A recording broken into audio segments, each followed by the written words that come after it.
자, 오늘 은혜 받으실 말씀의 제목은 주의 장막에 머무를 자, 주의 성산에 사는 자, 이런 제목이고요. 자, 이 그림은 예루살렘 성벽, 참 오래된 그런 구조물들이죠. 참으로 귀한 문화유산인데, 이 겉으로 보이는 거 말고 우리가 영적인 주의 장막에 누가 그 하나님의 장막에 머무를 것인가, 또 주의 성산에, 이 거룩한 산에 살게 될 사람이 누군가, 오늘 이러한 제목으로 함께 은혜를 나누겠습니다. 자, 시편 15편, 너무도 잘 아는 시편이고 길지도 않고 적당한 그 분량의 시편인데, 여호와여, 주의 장막에 머무를 자 누구 오며 주의 성산에 사는 자 누구 오니까, 하나의 질문으로 시작이 되고 있어요. 그리고 2절부터 5절까지는 그 질문에 대한 하나님의 응답으로 이렇게 볼 수 있는 내용들입니다. 자, 이것이 다윗의 시편이고, 따라서 다윗이 하나님 앞에 던진 질문이지만 결국은 우리 모두의, 모든 인간의 궁극적인 질문이 되는 것입니다. 그러니까 영적으로 볼 때 하나님의 장막에 머무를 자, 즉 하나님과 더불어 살 수 있는 사람, 그 사람이 누굽니까? 또 하나님의 성산, 천국에 들어가서 거기서 자리 잡고 살 수 있는 그런 사람은 또 누굽니까? 즉 누가 구원을 얻고 하나님의 나라에 들어갈 수 있겠습니까? 이런 질문이에요. 그래서 정말로 이게 궁극적인 질문이다. 우리가 늘 물어야 되고, 따라서 내가 어떻게 살아야 할지, 어떻게 믿어야 할지, 그러한 중요한 질문이 되는 거죠. 예수님께도 나와서 어떤 율법사가 질문을 던졌어요. 내가 무엇을 하여야 영생을 얻으리까? 똑같은 질문이라고 보시면 돼요. 그래서 표현이 다를 뿐인데, 영생을 얻기 위해서, 하나님과 함께 살기 위해서 어떠한 삶을 내가 살아야 합니까? 이런 질문이죠. 자, 그런데 여기에 구체적으로 장막 그리고 성산, 이 내용을 조금 살펴봐야 오늘 말씀의 진수가 우리의 것이 될 수 있어서 장막과 성산에 대해서 한번 살펴보고 들어가려고 합니다. 제가 이번 설교를 준비하면서 은혜 받았던 그림이에요. 자, 이 그림은 뭐냐 하면요, 하나님께서 이스라엘 백성을 애굽에서 구출해 내시고, 그러고 시내산에서 강림하셔서 십계명을 허락하셨죠. 그 하나님의 강림이 심히 두려웠어요.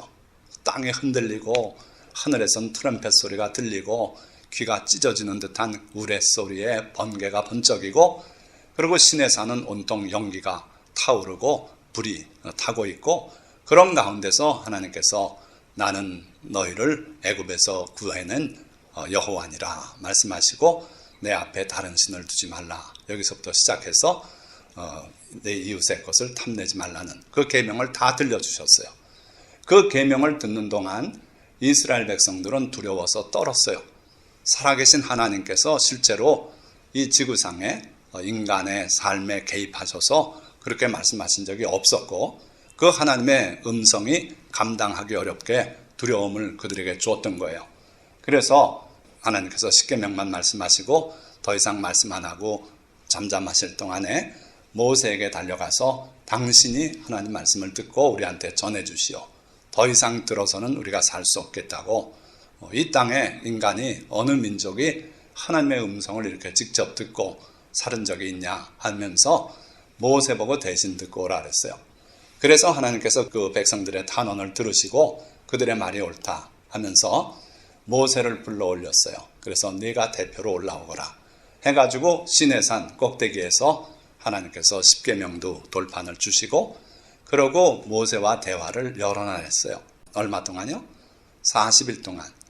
하나님께서 모세를 불러 올려서 40일 동안 뭘 하셨는가? 깊은 대화를 하셨어요. 대화를 하는데, 이제 내 백성 이스라엘이 영원토록 지켜야 될 계명들이 이런 것이다 하시면서 그야말로 여러 가지를 소상하게 가르쳐 주셨어요. 하나님께서 인간에게 그렇게까지 자상하게 상세하게 규례와 법도와 율법을 주신다는 것 자체가 은혜인 것이죠. 자, 그런데 그 중에 하나가 바로 이거예요. 이게 뭡니까? 이스라엘 백성이 광야에서 진을 치는 그 진영을 짜는 법을 하나님께서 소상하게 일러주세요. 자, 어떻게 짜냐 하면은 제일 중앙에 하나님의 장막이 있게 해라. 이걸 회막이라고도 하고 성막이라고도 하고 또 영어로 태버네클 이렇게 부르죠. 그리고 그 앞은 어디가 되냐면 동쪽이 앞에요. 가운데 성막이 있고 그 앞에 모세와 아론의 천막을 치고, 그리고 이제 주변에 레위인들의 천막을 세 무리로 나눠서 치게 하셨어요. 그리고 나머지 12 이스라엘 지파를 이 순서대로 이렇게 하나님께서 다 지명을 하셨어요. 지적을 하셨어요. 자, 그래서 완성된 진의 모습이 어떻습니까? 무슨 모습입니까? 십자가예요. 우리 예수 그리스도 하나님의 아들, 하나님이신 그분이 오셔서 우리를 위해서 지게 될 그 십자가 모양이 그들의 진의 모습이에요. 그래서 이스라엘 백성이 광야에서 진친 모습을 내려다보면 십자가가 딱 이렇게 드러나게 돼 있고, 그 한가운데 심장 부분에 바로 성막이 있도록 그렇게 하셨어요. 자, 오늘 뭘 질문하고 있습니까? 주의 장막, 주의 성막, 주의 회막. 회막이란 뜻은 텐트 오브 미팅, 만나는 장소란 뜻이에요. 그래서 이스라엘 백성이 하나님을 아주 깊이 만나려면 이 회막에 들어와서 하나님께 예물을 드리고 거기서 경배하고 이렇게 하도록 하셨어요. 물론 처음엔 모세가 하나님과 대화하는 자리가 이 회막이었죠. 자, 그래서 주의 장막이다 하는 뜻은 굉장히 깊은 의미가 있다. 사람들의 삶의 가장 중심에 있어야 될 그런 장소고, 거기서 하나님께서 우리를 만나주시고 우리에게 가르침도 주시고 그런 곳이에요. 그런데 그 하나님의 장막에 직접 들어가서 하나님을 예배하고 할 수 있는 사람이 누군가, 이제 이걸 묻고 있는 거예요. 자, 주의 장막은 아까 그 진영의 한가운데 있는데, 실제로 모습을 보면은 이 바깥 테두리를 이 세마포로 짜서 이렇게 휘장을 치고요. 하나님께서 이 제도를 다 일러주셨습니다. 여기 박는 못은 어떤 것이고 크기는 얼마로 하고 다 일러주시고, 이게 바로 진짜 장막이죠. 그래서 여기에 규모가 이게 몇 메타, 이게 몇 메타 높이 하고 가운 안에는 또 이렇게 칸막이를 하도록 하시고 다 일러주셨어요. 그리고 바깥에서는 이게 제단이에요.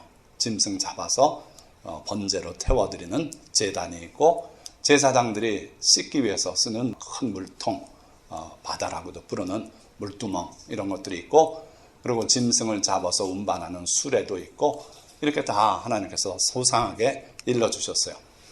안에는 다 황금으로 깔게 하셨어요. 그리고 오늘날은 교회가 바로 이 역할을 하고 있는 거다 하는 거예요. 이 성막은 다시 말하면 하나님의 임재를 뜻하고, 하나님께서 여기 늘 임재에 계셨어요. 그래서 모세를 불러서 거기서 대화를 하고 그랬던 겁니다. 그리고 만남의 의미가 있어요. 그래서 오늘 우리가 예배 드리는 게 바로 하나님과의 만남이다 이거죠. 자, 그래서 이 성막, 이걸 또 성소라고도 부르는데, 이 앞부분은 성소, 뒷부분은 지성소라 그래요. 근데 그 안에 들어있는 하나님을 섬기는 데 필요한 소품들을 보면은 여기에 촛대가 있어요. 촛대. 여기 메노라라고 하는 7가지가 난 촛대. 그리고 그 맞은편에는 진설병을 놓는 상이 있어요. 하나님 앞에 늘 하나님이 양식을 주셔서 우리가 잘 먹고 삽니다 하는 뜻에서 떡을 만들어서 이 떡을 12개, 이스라엘 지파를 대표해서 12개 올려놓는 상이 있고, 그리고 바로 이 지성소 입구에는 향단이 있어요. 그래서 하나님 앞에 늘 향기로운 향을 피워드리게 돼 있고, 그러고 이제 이 휘장이 쳐져서 이 앞에는 제사장들이 아침 저녁으로 드나들면서 향불을 관리하고 촛불을 관리하게 돼 있고요. 그리고 이 칸막이 뒤에 지성소는 아무도 못 들어가요. 1년에 한 번만 대제사장이 온 백성의 속죄를 하고 자기를 속죄하고 그러고서 한 번 들어와서 하나님께 경배하고 나오면 그게 끝이에요. 그래서 거길 지성소라고 말하는데, 그럼 지성소 안엔 뭐가 있느냐? 바로 이 하나님의 언약궤가 있어요. 언약궤.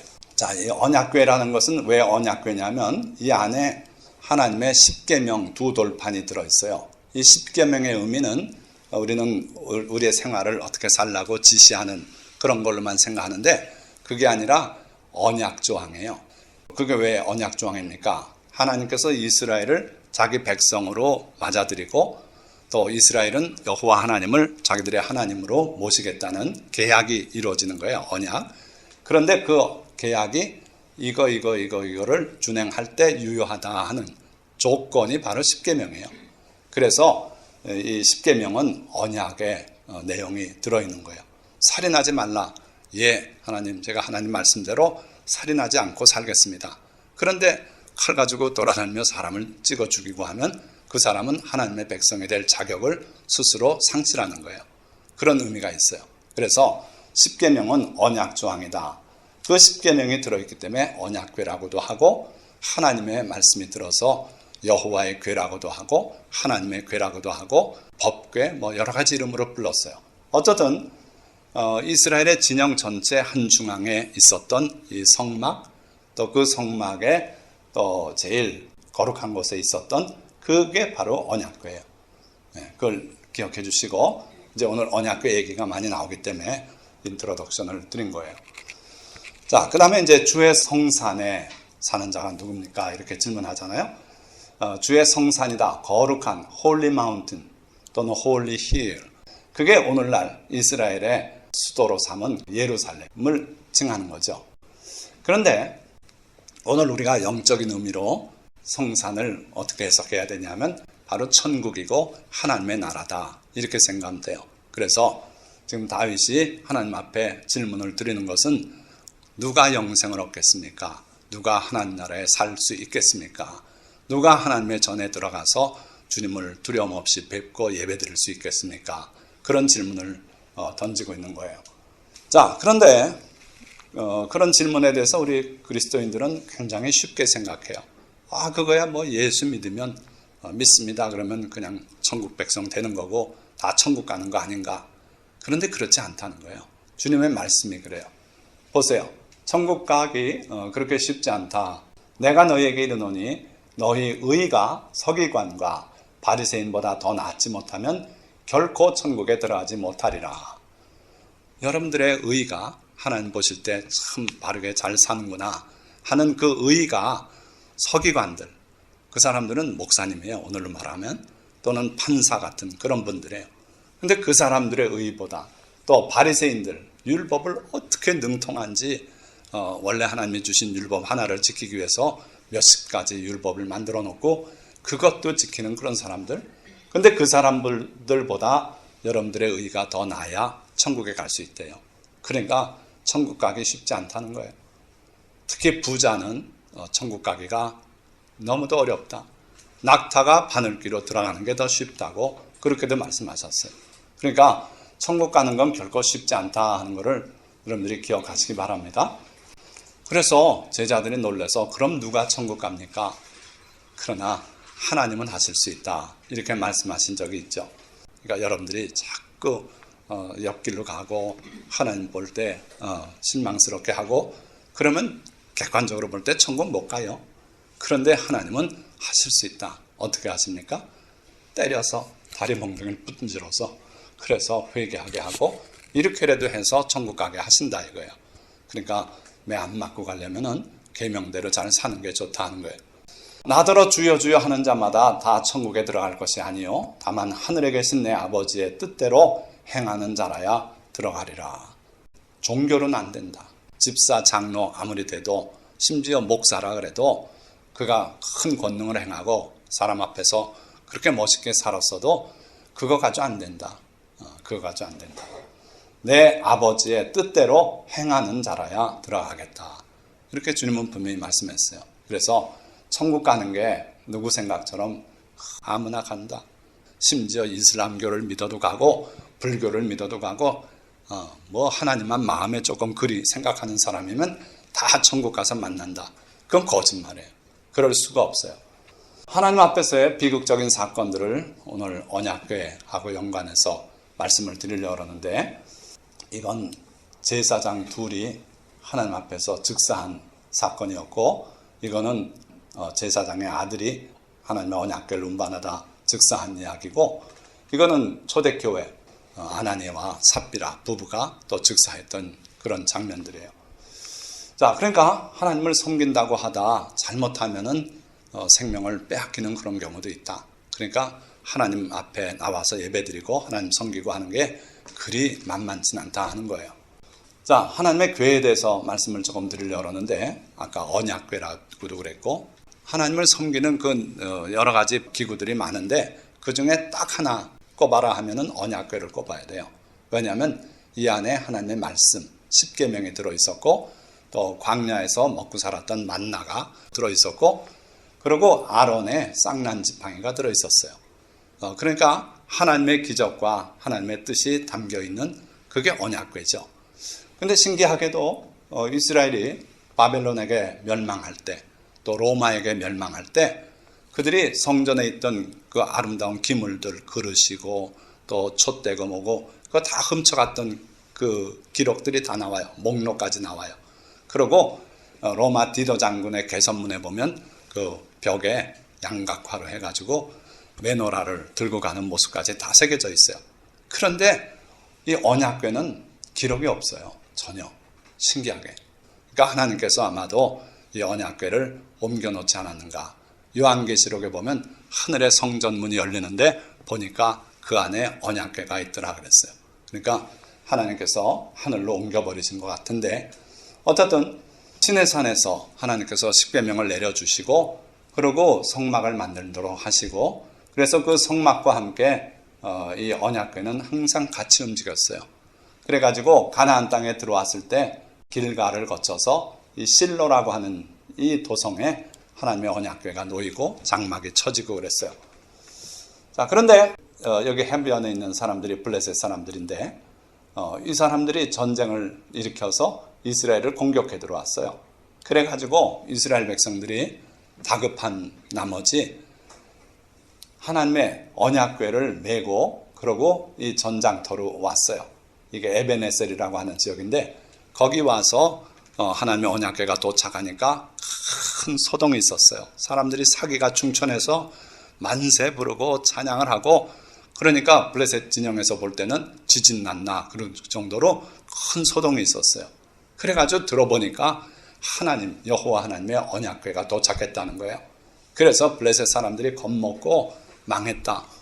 저 하나님이 이전에 이스라엘 백성과 광야에서 다닐 때 그 능력을 나타낸 그 하나님이다 하면서 이왕에 질 거 용감하게 남자답게 죽자 이렇게 결심하고 블레셋 사람들이 싸우다 죽자 하고서 싸움판이 붙었는데 어떻게 됐겠습니까? 우리 일반적인 개념으로는 하나님의 언약궤가 왔으니 이스라엘이 대승을 해야 될 거 아니에요? 번개가 치고 막 우박이 떨어져서 블레셋 사람들이 다 죽었더라 막 이렇게 나와야 되는데 대패했어요 이스라엘이. 그러고 이 하나님의 언약궤는 블레셋 사람들에게 탈취가 돼서 그래서 블레셋 도시로 옮겨져요. 아스돗이라고 하는 도시로 옮겨져요. 아스돗에 자기네들의 섬기는 우상의 정각이 있었는데 그 안에 하나님의 언약궤를 갖다 안치해 놨어요.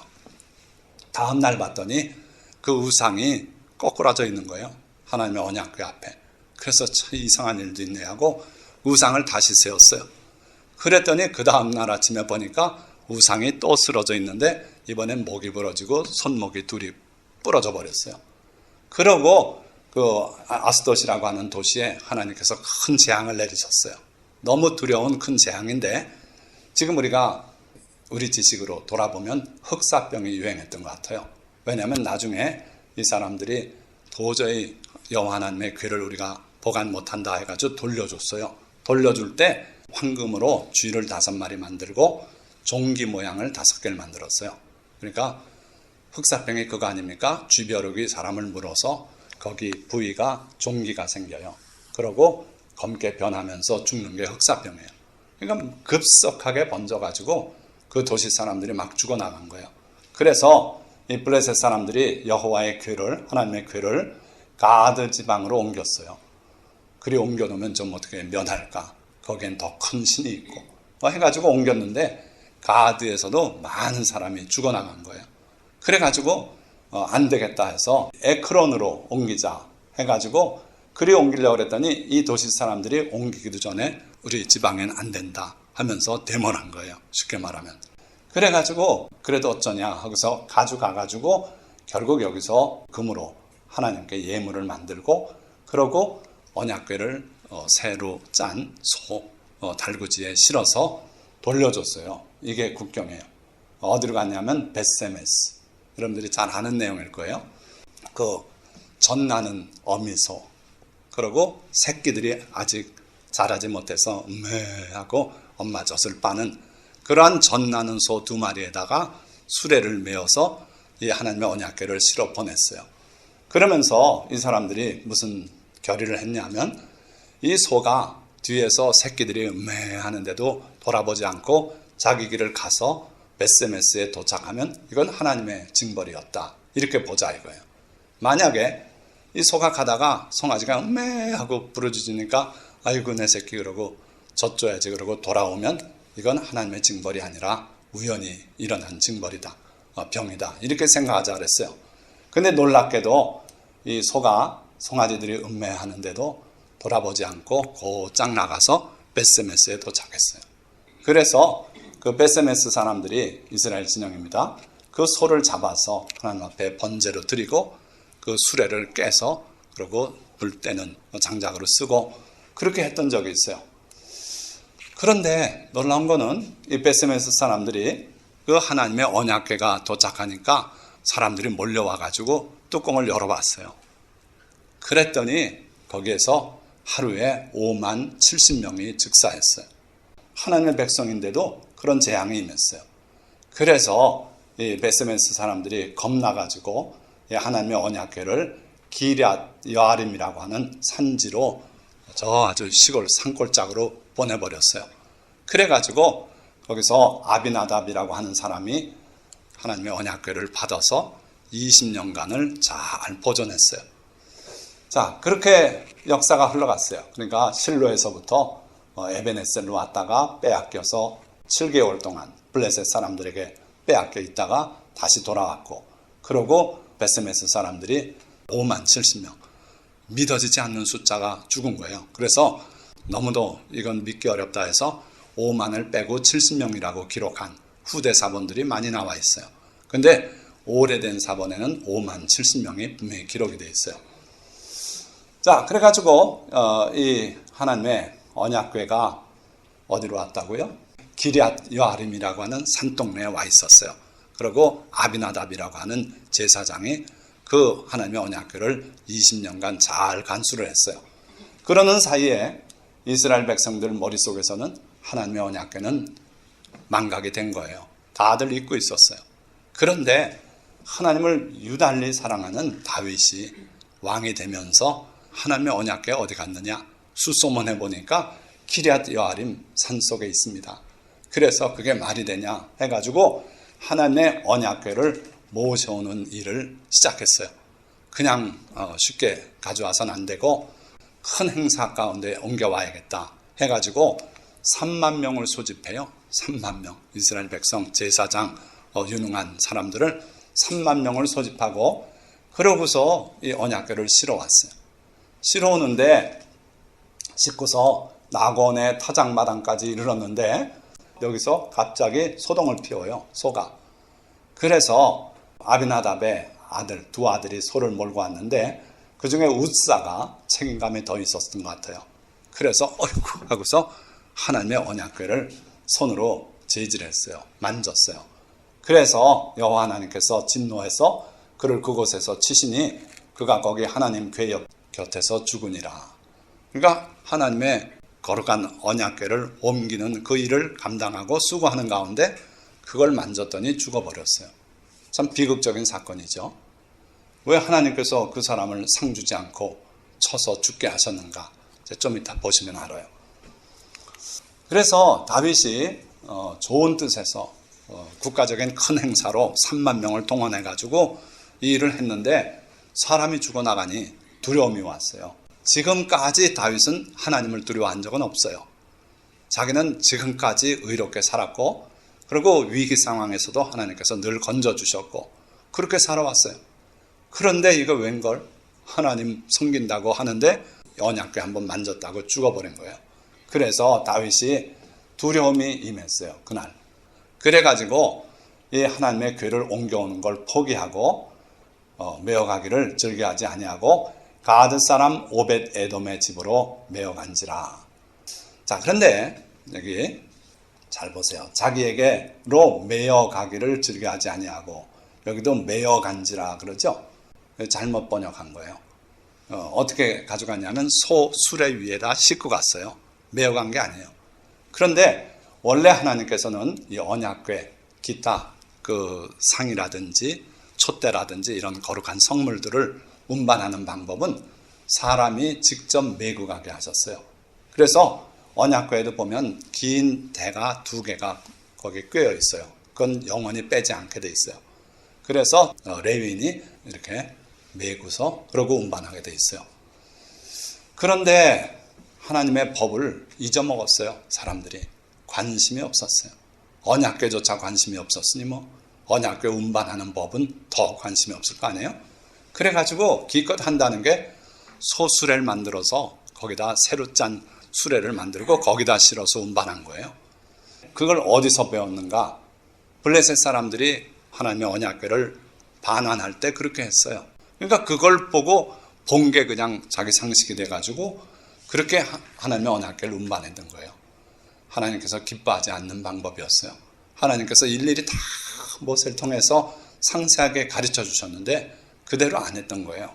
자, 또 다른 비극을 하나 소개해 드릴게요. 이건 더 오래전 얘기입니다. 아론의 4아들이 있었어요. 모세의 형이 아론이죠. 모세는 하나님의 선지자가 됐고 아론은 제사장이 됐어요. 그리고 나머지 계열의 레위인들은 하나님의 성막의 일을 돕는 그런 사람들이 됐죠. 자, 그런데 아론의 아들 나답과 아비후, 이 2 아들이 향로를 가져다가 여호와께서 명령하시지 아니한 다른 불을 담아 여호와 앞에 분향하였더니, 하나님 앞에 분향을 하는데 다른 불을 담았다 그랬어요. 이건 무슨 의미일까요? 하나님께서 세세하게 일러주셨거든요. 자기를 섬기는 방식은 이렇게 돼야 된다 해가지고 일러주셔서 분향할 때 불은 어디서부터 점화를 해야 되는지 막 이런 게 다 제사장을 위해서 기록이 됐었을 텐데 그렇게 안 하고 다른 불을 가지고 들어와서 쉽게 하나님 앞에 향을 태워드린 것 같아요. 그때 하나님께서 그걸 용납하지 않으시고 불이 나와서 그들을 삼킴에 그들이 여호와 앞에서 죽은지라 즉사했어요. 참 비극적인 거죠. 하나님의 성막 안에 들어가서 향단에 향을 태워드리는데 다른 불을 가져가서 점화를 해서 그러다가 하나님께서 불을 내려서 둘이 죽었어요. 그래가지고 그 아버지 아론의 마음이 어떻겠습니까? 그래 통곡하고 울려고 그랬더니 모세가 제지를 시켜요. 울지 마라. 너도 죽는다. 울지 말고 아무 일 없었던 것처럼 행동해라. 그래서 아들의 시체가 나가는데도 아론은 나가지도 않고 거기 제사장으로 굳게 서 있었고 그렇게 됐었던 일이 있어요. 자, 이 비극의 핵심은 뭡니까? 다른 불을 드렸다는 거예요. 다른 불. 그거 조금 이따 또 다시 말씀드릴 테니까 다른 불을 드리려나 죽었다 하는 것만 기억하시고, 자, 그때 하나님께서 모세를 통해서 하신 말씀이 이거예요. 여호와의 말씀이라 이르시기를 나는 나를 가까이 하는 자 중에서 내 거룩함을 나타내겠고 온 백성 앞에서 내 영광을 나타내리라. 그러니까 하나님을 가깝게 모시는 제사장 또는 오늘 같은 목사 또 사회 보시는 분 이런 직책을 맡아서 일하는 분들, 그들 속에서 하나님은 내 거룩함을 나타내겠다 그러셨어요. 자, 거룩함이 뭐라 그랬습니까? 거룩함은 구별됐다는 거예요. 말하자면 제가 늘 이게 우리가 예배의 시작을 알리는, 하나님께 예배 드립시다 하는 걸 알리기 위해서 제가 이렇게 3번을 칩니다. 그리고 여기서는 설교를 해요. 사회는 저기서 봐요. 이렇게 구별이 돼 있어요. 그래서 이 종을 가져가서 누가 우리 학교에서 뭐 학교에 하는데 이거 좀 가져가서 쓰겠습니다. 그럼 안 된다고 저는 거절해요. 이거는 우리 말씀사랑교회 주일 예배를 알리는 그러한 역할을 하게 구별이 돼 있는 거예요. 이 단을 가지고 저기 가서 놓고서 지붕에 좀 올라가겠습니다. 안 된다 이거예요. 이건 하나님을 예배하고 말씀을 전하기 위해서 쓰는 용도로 구별된 거예요. 그 구별됐다는 게 거룩하다 이렇게 말하는 거예요. 그러니까 아까 그 불도 하나님께서 정해 주신 불, 그걸 가지고 써야 되는 거예요. 그래야 그게 거룩한 예배가 되는 거고 그래요. 그런데 아무 데서나 저기 모닥불 피우고 있으니까 여기서 가져가면 빠르고 좋다. 거기서 붙여가지고 들어가면 다른 불이 되고 하나님은 그걸 거룩하게 여기지 않으세요. 속된 걸로 여겨요. 그래서 나를 가까이 하는 자 중에서 내 거룩함을 나타내겠고 그로 말미암아 온 백성 앞에서 내 영광을 나타낼 것이다. 그러니까 하나님을 가깝게 섬기는 사람이 하나님의 규율대로 하나님을 잘 구별해서 섬겨야 온 성도들 앞에 하나님의 영광을 받으신다는 거예요. 여기 앞에서 섬기는 사람들이 대충 하고 준비 안 된 상태로 달려나와서 하고 그러고 아무거나 갖다 쓰고 이렇게 되면은 하나님이 영광을 받지 못하신다 이거예요. 백성들 앞에서. 그래서 제사장은 철저하게 준비하고 조심해서 하나님이 하라고 한 그 방식대로 하나님을 섬겨야 된다 하는 거예요. 자, 그러면 구약 시대만 이랬는가? 지금 신약 시대는 하나님께서 그 율법을 다 걷어버리시고 그리고 우리는 율법에서 해방되고 마음대로 살아도 되는가? 그런 거 한번 보세요. 자, 아까 말씀드린 아나니아와 삽비라의 죽음이에요. 이게 언제 일어난 사건이냐면 예수님께서 십자가에 못 박혀 죽으시고 우리 죄를 속량하시고 부활하시고 그러고 이 땅에 40일간 계시면서 살아나심을 다 입증해 보이시고 그러고 보는 데서 승천하셨어요. 너희들이 몇 날이 못 돼서 내가 약속한 성령을 받을 테니 여길 떠나지 말고 기다려라. 그래서 제자들이 예수님의 말씀대로 요한의 다락방에 모여서 열심히 기도하고 있었어요. 언제 그 약속이 이루어질지는 몰라요. 근데 열흘 만에 성령이 임하셨어요. 각 사람의 머리 위에 불의 혀같이 갈라지는 것이 다 보이고 그 마가다락방에 모여있던 120명 전체가 단체로 성령 세례를 받았어요. 그래가지고 각자 성령께서 말하게 하시는 대로 다른 방언으로 말하기 시작했고 그래서 교회가 성령의 강림으로 말미암아 시작됐어요. 기도하면 병자가 낫고요. 방언이 터지고 난리가 난 거예요. 그래서 많은 사람들이 달려와가지고 이게 어찌 일이냐 하니까 베드로가 대표 설교를 하고 회개하라. 너희가 십자가에 못 박아 죽인 예수 그리스도 그가 바로 주님이시다 하고서 그래서 그날 설교에 3,000명이 회개하고 세례를 받았어요. 그래가지고 교회가 시작돼서 며칠 만에 수만 명의 성도가 이루어졌어요. 그때 사람들이 땅 팔고 집 팔고 이거 금방 예수님 오시면 다 이제 소용없다 해가지고 그 돈을 교회에 헌금했어요. 가난한 사람들 구제하고 이렇게 좋은 데 쓰자고 그래가지고 재산 공유체가 돼버렸어요. 그게 초대교회의 모습이에요. 자, 그런데 그 중에 어떤 아나니아라고 하는 사나이가 땅을 팔았어요. 그래가지고 그 돈을 자기 부인 삽비라하고 의논을 했어요. 이거 지금 우리 교회 안에 여러 사람들이 재산 팔아서 다 갖다 드리는데 아무래도 이거 좀 지나친 것 같지 않소? 그러게 말이야. 우리도 나중에 먹어야 되고 애들 교육시켜야 되고 해가지고 그럼 우리 3분의 1은 갖다 드리고 3분의 2는 우리 숨겨둡시다. 그리고 남들 앞에 우리도 할 일 한 것처럼 하십시다. 이래가지고 그 땅 판 값에 일부를 숨기고 일부를 갖다 베드로 앞에 가져왔어요. 그랬더니 베드로가 질문을 합니다. 이게 땅 판 값 다냐? 그랬더니 다래요. 그랬더니 베드로가 하는 말이 어찌 네가 성령을 속이고 땅값 얼마를 감추었느냐? 사람에게 거짓말한 게 아니라 하나님께 한 것이다. 그런 순간 이 사람이 그 말을 듣고 엎드려져서 영혼이 떠났어요. 죽었어요. 자, 시간이 좀 흘렀어요. 한두 시간 지났습니다. 삽비라가 달려왔어요. 우리 남편 교회 간다더니 갔다가 안 오네. 어떻게 된 일이에요? 이러면서 소란을 피우면서 온 거예요. 그랬더니 베드로가 또 물어요. 삽비라야, 너희가 땅 판값이 이것뿐이더냐? 그랬더니 그럼요. 좀 많이 못 받았어요. 하면서 거짓말하고 그게 다라는 거예요. 그러니까 내 남편을 장례에 치르고 오는 사람들의 발걸음 소리가 들린다. 너도 그렇게 될 것이다. 해서 삽비라도 거기서 그냥 꼬꾸라져 죽었어요. 그래서 이 일을 듣는 사람이 다 크게 두려워하더라. 그러니까 구약 시대는 하나님이 무서워서 잘못하면 즉사하고 신약 시대는 하나님이 사랑으로 돌봐주시고 그거 아니에요. 우리 하나님은 영원토록 변함이 없으신 분이에요. 그래서 구약시대도 하나님께 가까이 하다 잘못하면 불이 나와서 죽기도 하고 심장마비로 죽기도 하고 신약시대도 똑같다 이거예요. 그래서 여러분들이 하나님을 섬길 때는 극히 조심해서 섬기는 게 옳아요. 예수님께서도 내가 내 친구 너희에게 말하노니 몸을 죽이고 그 후에는 능히 더 못하는 자들을 두려워하지 말라. 마땅히 두려워할 자를 내가 너희에게 보이리니 곧 죽인 후에 또한 지옥에 던져넣는 권세 있는 그를 두려워하라. 하나님은 우리의 육신뿐 아니라 영혼까지 지옥에 넣을 수 있는 분이다. 내가 참으로 너희에게 이르노니 그를 두려워하라. 그러니까 예수님은요, 하나님을 두려워하라고 우리에게 말씀했어요. 그 하나님 앞에 겸손하고 그리고 순종하고 이렇게 살라는 거예요.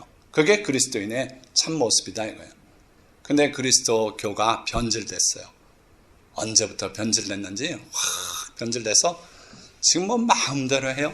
세상 사람 뺨칠 정도로 범죄도 저지르고요. 별짓들을 다 하고 살면서 하나님께 천국 가는 보증수표를 받아놓은 것처럼 생각해요.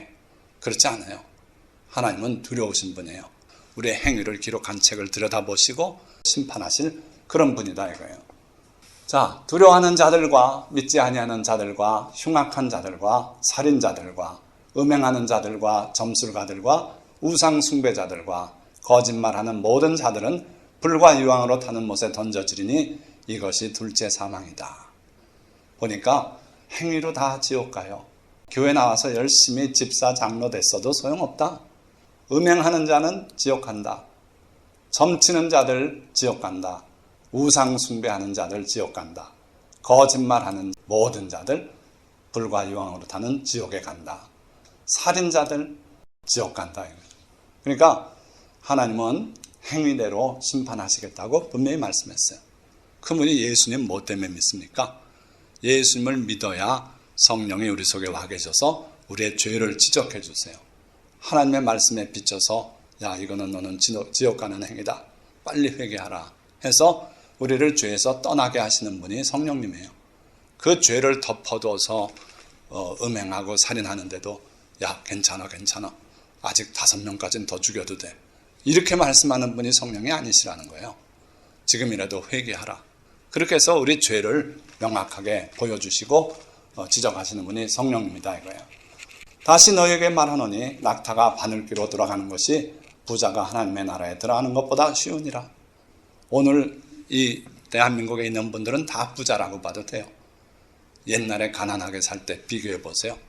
지금 여러분들 배고파서 배를 움켜쥐고 왔습니까? 배고파서 물 마시고 배 채우고 나왔습니까? 안 그래요. 다 부자예요. 앞날이 보장이 돼 있다시피 그래요. 그런 사람들이 하나님을 믿노라고 하지만 실제로 진정으로 하나님을 믿지 못하고 사는 경우가 많아요. 천국 가기 어렵다 이거예요. 차라리 낙타가 바늘길을 통과하는 게 더 쉽다. 그렇게까지 말씀했어요. 그래서 천국 가기 어렵다. 이걸 여러분들 기억하시기 바라고. 그런데 은혜의 보좌로 나아가는 길이 우리에게 약속되어 있어요. 이렇게 살면은 너희가 천국 갈 수 있다. 어떻게 하면요? 좁은 문으로 들어가라. 멸망으로 인도하는 문은 크고 그 길이 넓어 그리로 들어가는 자가 많고 생명으로 인도하는 문은 좁고 길이 협착하여 찾는 자가 적음이라. 여기서 찾는 자라는 것은요, 그걸 즐겨서 그 일을 추구하고 이게 아니고 find예요. 찾아내는 거예요. 생명으로 인도하는 좁은 문, 그리 들어가려면 일단 좁은 길을 따라가야 되는데 좁은 길이 있는 줄을 몰라요. 그걸 발견한 사람이 거의 없대요. 교회는 다니는데 참으로 어떻게 믿는 것이 천국 가는 길인지를 몰라요. 교회 안에 앉아있는 사람들 중에 솔직히 몇 분의 1이 천국 갈지 장담 못해요. 좁은 길로 가야만 되는데 그 길을 발견을 못해서 못 가고 있는 거예요. 넓은 길로만 가고 있는 거예요. 그래서 여러분들이 좁은 길을 찾아내는 여러분들 되시길 바랍니다. 뭐가 좁은 길일까요? 하나님의 말씀대로 사는 길이에요. 하나님의 계명을 따라 사는 거예요. 하나님의 계명이라면 내가 그거 하나를 위해서라도 목숨을 버리고서라도 그 계명대로 살겠습니다. 사드락과 메삭과 아벳느고가 그렇게 했어요. 어떻게 했습니까? 우상 앞에 절하지 말라는 하나님의 계명을 준수하기 위해서 그들은 풀무불에 던져지길 바랬어요. 나는 절대 절할 수 없습니다. 왕이시여 우리를 던져놓으면 하나님이 우리를 건져주실 것이요 만일에 그렇게 안 할지라도 절할 수 없다고 생명을 내던지면서 하나님의 계명을 준수하기로 결심했던 사람들이에요. 그런 삶을 살아야 하나님께서 여러분들을 천국으로 인도하고 받아주시겠다 하는 거예요. 아론과 그의 아들들이 들어가서 칸막는 휘장을 걷어 증거궤를 덮고 그 위를 해달 가죽으로 덮고 그 위에 순청색 보자기를 덮은 후에 고핫 자손들이 와서 맬 것이니라. 그러나 성물은 만지지 말라. 그들이 죽으리라. 우사가 하나님의 언약궤를 옮기다가 소가 들뛰니까 떨어질까 봐 가서 만졌자 그랬죠. 그러자 즉사했어요. 그 이유가 바로 이거예요. 광야 생활이 한 곳에 고정되어 있지 않고 자꾸 옮겨갔죠. 그때마다 그걸 다 이동하는 절차를 하나님의 계명대로 해야 했어요. 어떻게 했냐면 첫째는 아론과 그의 아들들, 즉 제사장들이에요. 그 제사장들이 먼저 성소 안에 들어가서 그 성소와 지성소를 가리는 휘장이 있다 그랬죠. 그 휘장을 걷어가지고 그걸로 증거궤를 덮으라 그랬어요. 하나님의 언약궤죠. 그리고 그 위를 해달 가죽으로 덮으라 그랬어요. 그리고 마지막에 순청색 보자기를 덮고 삼중으로 덮어요. 그러고 나면은 다 덮어놓으면 고핫 자손들, 레위 지파 중에 고핫 지파가 있었죠. 그 사람들이 이걸 담당해요. 바깥 거는 므라리 족속이 담당하고 다 이렇게 족속마다 담당하는 게 달라요. 그래서 이 언약궤는 다른 레위인도 안 되고 고핫 자손들이 와서 맬 것이니라. 그러나 매되 어디를 만지냐면 그 꿰는 채 이것만 매는 거예요. 절대로 그 본체를 자기가 만져서는 안 돼요. 만지면 어떻게 된다고요? 그들이 죽으리라. 이게 하나님께서 아주 명확하게 모세를 통해서 계명으로 주신 거예요. 그런데 이걸 다 잊어먹었어요. 하나님의 말씀을 안 들여다봐서 그래요. 그래가지고 블레셋 사람들이 소 달구지에 얹어서 보내니까 다윗도 그렇게 해도 되는 줄 알고 소 달구지를 만들어서 그 위에다 올려놨어요. 그러니 하나님이 기뻐하셨겠습니까? 하나님의 뜻대로 안 하니까 거기다가 또 그걸 건드리기까지 하고 이러니까 하나님께서 결국은 그 우사를 쳐서 죽게 했어요. 자, 그들은 잠시라도 들어가서 성소를 보지 말라. 그들이 죽으리라. 자, 하나님의 일을 담당하는 레위 자손들이지만 정해진 거, 하나님이 지시하신 것만 해야 돼요. 그걸 넘어서 잠시라도 싸기 전에 여기 한번 좀 봅시다. 들여다보고 그럼 즉사해요. 하나님께서 보지 말라 그랬어요. 이게 하나님의 계명이에요. 그들이 스스로 그걸 준행해야 하나님께서 거룩히 여김을 받으시게 되겠고 온 이스라엘 백성들이 하나님을 그 영광을 바라보게 될 수 있다는 거예요. 그런데 가깝게 성리는 사람들이 구둣발로 들어와서 성소 막 밟고 그러고 이거 뭐야 그러고 뚜껑 열어보고 만나 냄새 난다 그러고 덮고 이래가지고는 안 된다 이거예요.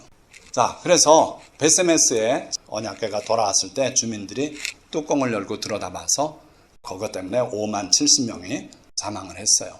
그러니까 하나님의 이 계명 하나하나는 두려운 거예요.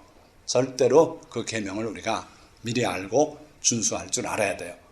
자, 이런 비극을 막기 위해서 하나님께서 이런 계명을 주셨어요. 여호와께서 아론에게 말씀하여 이르시되 그 사건이 있은 후에 나답과 아비후가 다른 불을 들이다 즉사하고 그러고 나서 하나님께서 아론에게 말씀하여 이르시되 너와 네 자손들이 회막에 들어갈 때는 포도주나 독주를 마시지 말라. 그리하여 너희 죽음을 면하라. 이는 너희 대대로 지킬 영원한 규례니라. 누구에게? 아론에게 말씀했죠. 지킬 사람들이 누굽니까?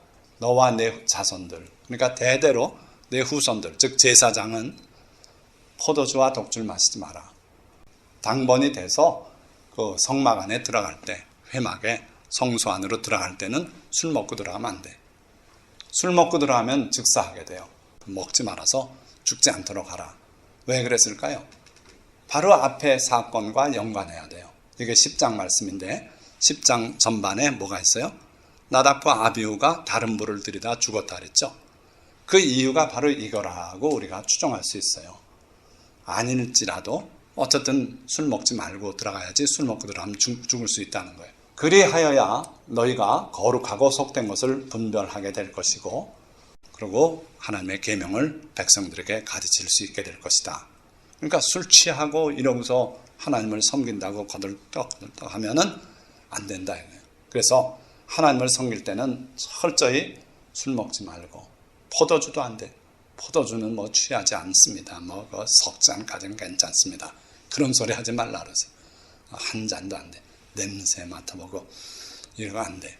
그러니까 철저히 멀리하고, 그러고 하나님을 섬겨야 된다 하는 거예요. 자, 또 하나, 예수님께서 신약시대죠, 비유로 가르치셨어요. 하나님의 천국 잔치, 천국 가는 길을 가르쳐 주신 거죠. 한 왕을 비유로 들었어요. 왕이 아들이 있는데 그 아들의 혼인잔치를 베풀려고 그런다. 그래가지고 귀빈들을 다 초대했는데 이 사람들이 다 사양해. 나는 뭐 소를 새로 샀는데 시험해 보러 가야 됩니다. 나는 땅을 계약했는데 가서 한번 실제로 밟아봐야 되겠습니다. 뭐 이러고 저러고 핑계대고 안 와요. 그래서 왕이 진노해서 자기 종들을 다시 내보내면서, 그러면 이번엔 가서 시장 네거리 모퉁이에 서서 지나가는 사람들을 다 강권해서 오게 해라. 잔치는 벌써 준비가 돼 있고 식사가 다 나오게 돼 있는데 이대로 손님 없이도 안 된다. 그래가지고 있는 사람들을 다 데려왔어요. 자, 그래서 종들이 길에 나가 악한 자나 선한 자나 만나는 대로 모두 데려오니 혼인잔치에 손님들이 가득한지라. 그래서 임금이 기분이 좋아서 잔치 자리에 인사하러 나갔어요. 임금이 손님들을 보러 들어올새 거기서 예복을 입지 않은 한 사람을 보고 이르되, 친구여, 어찌하여 예복을 입지 않고 여기 들어왔느냐 하니 그가 아무 말도 못하거늘. 이전 성경엔 유구무원이거늘 그렇게 표현되어 있어요. 입은 있는데 말을 못해요. 왜? 여러분들은 그런 초청장 받은 적 별로 없겠지만 미국에서는 초청장을 보낼 때 이 모임이 어떤 성격인지 따라서 복장을 얘기해요. 당신은 캐주얼한 복장으로 와도 좋습니다.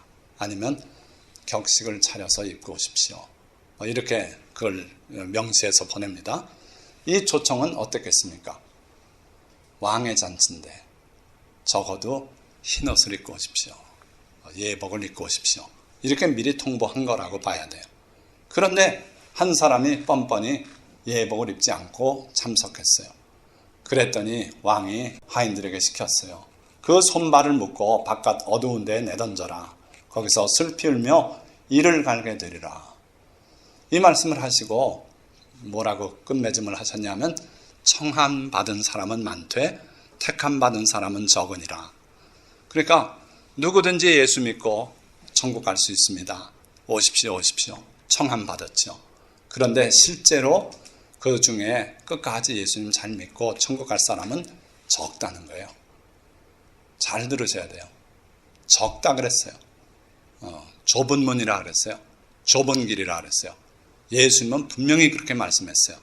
그런데 오늘 교회만 나오고 예수님 신만 하면 그냥 다 구원받는데요.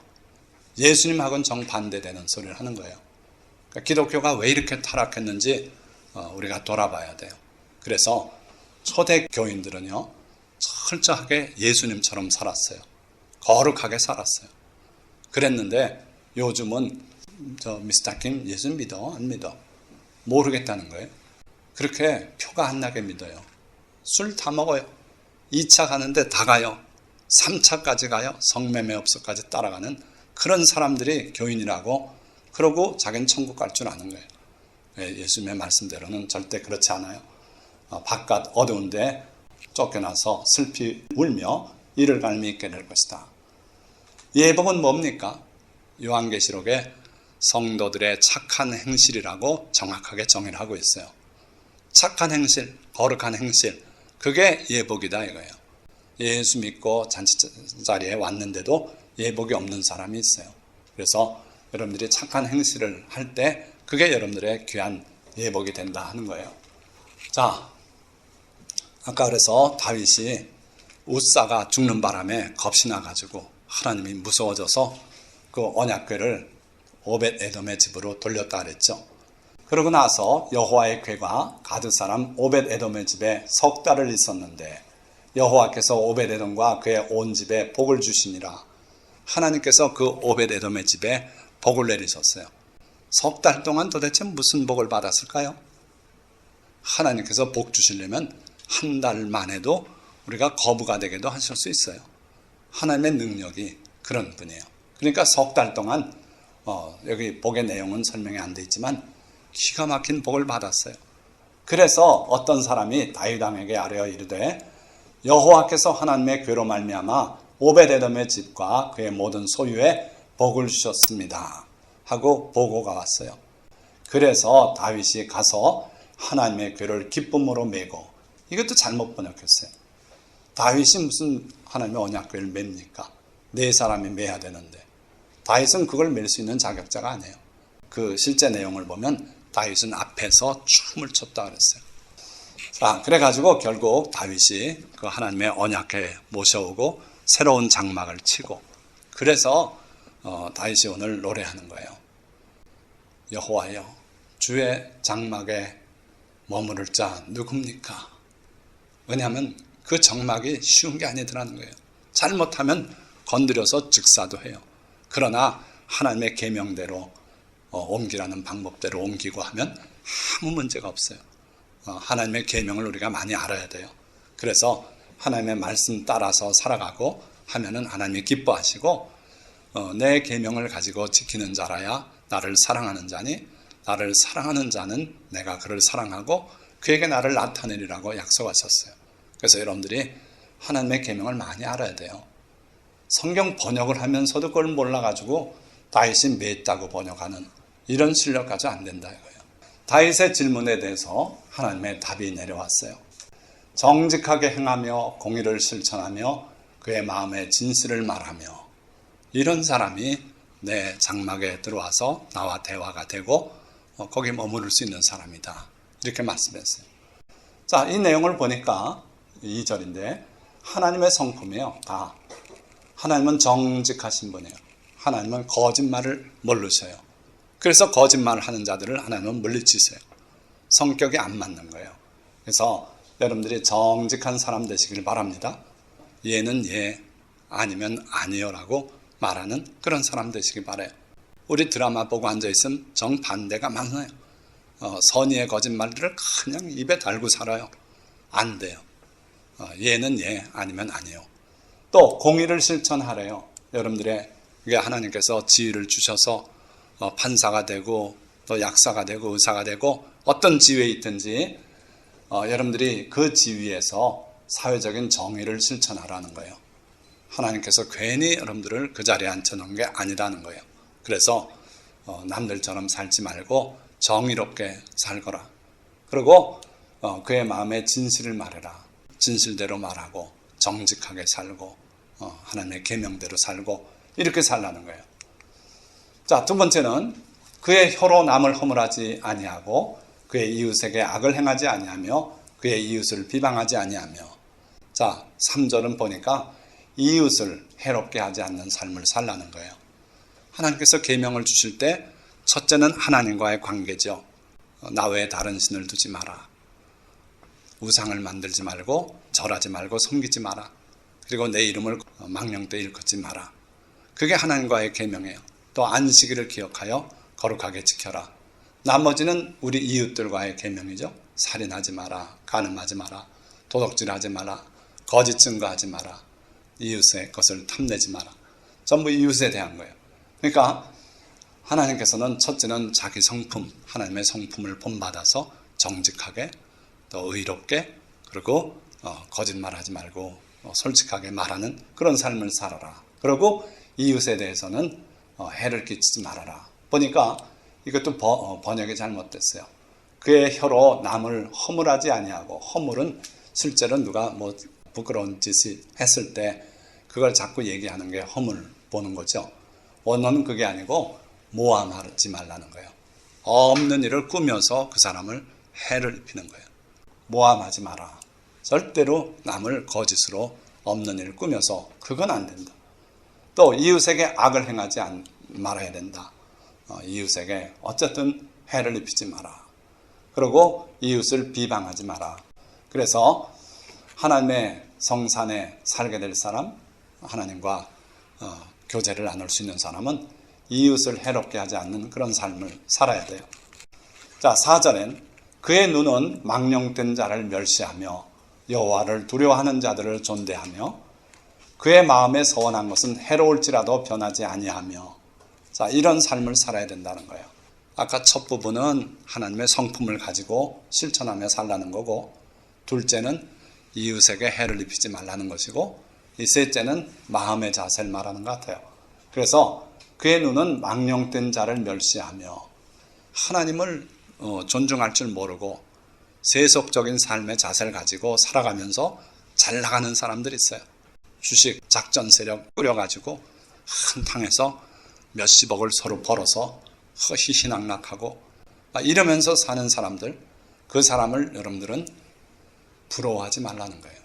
절대로 부러워하지 말고 멸시해라. 그 사람들은 결국 배임을 받고 풀이 가을이 되면 다 수그러지듯이 곧 멸망을 받을 것이다. 그러니까 부러워하지 마라. 그런 거 자꾸 따라가려고 그러지 말라. 그리고 반대로 여호와를 두려워하는 자들을 존대해라. 그 사람 별거 아닌 것 같이 살아도 그분을 존경해라. 자, 그리고 그의 마음에 서원한 것은 해로울지라도 변하지 아니하며. 여러분들이 입으로 약속을 했다 그럽시다. 또 하나님 앞에 또 약속하기도 해요. 어떻든 서원한 거, 약속한 거, 그거는 해로울지라도 변하지 않는 여러분들이 되어서야 하나님께서 여러분들을 귀하게 여기시고 하나님의 대화 상대가 되고 그렇게 된다 이거예요. 마지막으로 이자를 받으려고 돈을 구워주지 아니하며 뇌물을 받고 무지한 자를 해하지 아니하는 자이니 이런 일을 행하는 자는 영원히 흔들리지 아니하리라. 원래 여러분들 성경은 뭐라고 되어 있습니까? 흔들리지 아니하리이다 이렇게 되어 있어요. 마치 다윗이 하나님께 흔들리지 아니하리이다 하고 고백하는 것처럼 되어 있는데 저는 이게 하나님께서 주신 답이라고 보는 거예요. 자, 어쨌든 이자를 받지 않는 사람이에요. 어려운 이웃에 대해서 긍휼한 마음을 가지고 이자 받지 않고 필요해서 빌려달라고 하면 빌려주고 그가 보증물로 막힌 게 있다면 되돌려주고 이런 삶의 자세를 살아라. 하나님께서 자비로우시고 우리를 긍휼히 여기시는 것처럼 너도 그런 긍휼한 마음을 가지고 살아라. 그래서 예수님께서 뭐라 그랬어요? 첫 설교에서 심령이 가난한 자는 복이 있나니 천국이 저희들 것이다. 또 애통하는 자는 복이 있나니 저희가 위로를 받을 것이다. 긍휼히 여기는 자는 복이 있나니 저희가 긍휼히 여김을 받을 것이다. 그러니까 여러분들이 어려운 이웃들을 긍휼히 여기시고 불쌍히 여기시고 할 수 있다면 도울 수 있는 그런 삶을 사시라 이거예요. 오죽하면 은행에서 돈을 못 빌려서 여러분들에게 돈을 빌려달라 그러겠습니까? 그때 이자 3부이자 주면 내가 빌려주겠다. 이거는 예수 믿는 사람이 할 짓이 아니에요. 3부이자 뭔지 아십니까? 30%, 연리 30%. 옛날엔 일반적으로 그랬어요. 3부 또는 4부예요. 우리도 그런 돈 빌려 쓴 적이 있고 그랬는데 안 된다 이거예요. 어려워서 돈이 은행에서 싼 이자로 빌릴 수 없는 그런 사람 정도라면 이자 받지 말고 빌려줘라. 그리고 하나님의 계명은 하나 더 나가서 면제년 7년 끝날 때는 다 면제해줘라. 그리고 또 희년 50년째 되는 때 또 다 돌려주고 너한테 집을 팔았으면 집도 돌려주고 이게 원래 하나님 법이에요. 하나님은 그런 분이시다. 그러니까 너도 이자 받지 말고 구워줘라. 그리고 또 네가 지위가 있을 때 뇌물을 받고 무죄한 자 해하는 그런 일은 없어야 된다. 자, 말씀을 맺습니다. 시편 15편은 우리가 하나님의 장막에 머무르고 하나님의 거룩한 산에 살려면, 즉 구원에 이르려면 그 삶과 마음이 어떠해야 하는지를 잘 보여주고 있어요. 하나님의 응답이에요. 하나님께서 이렇게 하면 그 사람은 나와 함께 있게 될 것이라고 그렇게 말씀하는 거예요. 첫째로 주님의 성품을 본받아 정직하게 행하며 공의를 실천하며 진실을 말하는 실천적 삶을 살아야 돼요. 그냥 믿음으로만은 아니에요. 그렇게 믿고 있다 그래도 그 사람의 행동이 그렇게 안 나갔다면 그 믿음은 죽은 믿음이라 그랬어요. 그렇게 믿었으면 그렇게 실천하라는 거예요. 그래서 정직하게 행하고 공의를 실천하고 진실을 말하는 그러한 실천적 삶을 살아라. 그래서 예수님도 너희 착한 행실을 보고 세상 사람들이 하나님께 영광을 돌리게 하라. 그렇게 말씀했어요. 둘째로 남을 모략하거나 해를 입히거나 비방하는 등 이웃을 해롭게 하는 행위를 하지 말아야 돼요. 그 사람이 나에게 해악을 끼쳤다 그래도 용서하고 그를 위해서 기도해야 될 책무가 우리에게 있어요. 셋째로 그 마음으로 망령된 자는 멸시할 줄 알아야 돼요. 그가 겉으로는 안 그런 척 하지만 속으로는 그걸 부러워하면 안 된다 이거예요. 여러분들이 속마음으로도 망령된 자, 하나님 없다 하는 자들, 그러한 사람들을 멸시할 줄 알고, 그리고 여호와를 경외하는 사람을 존대하고, 세상에선 보잘것없는 것 같아도 하나님을 잘 섬기는 사람이 있다면 참 귀한 분으로 여러분들이 알아서 모시고 그래야 돼요. 그리고 서원한 것은 해가 되어도 지킬 줄 알아야 됩니다. 그리고 넷째로 마지막, 긍휼과 정의를 사랑하되 어려운 이웃에게 이자를 받지 않고 뇌물을 받고 무지한 자를 해하지 말아야 돼요. 이렇게 사는 사람은 영원히 흔들리지 않겠다 그랬었어요.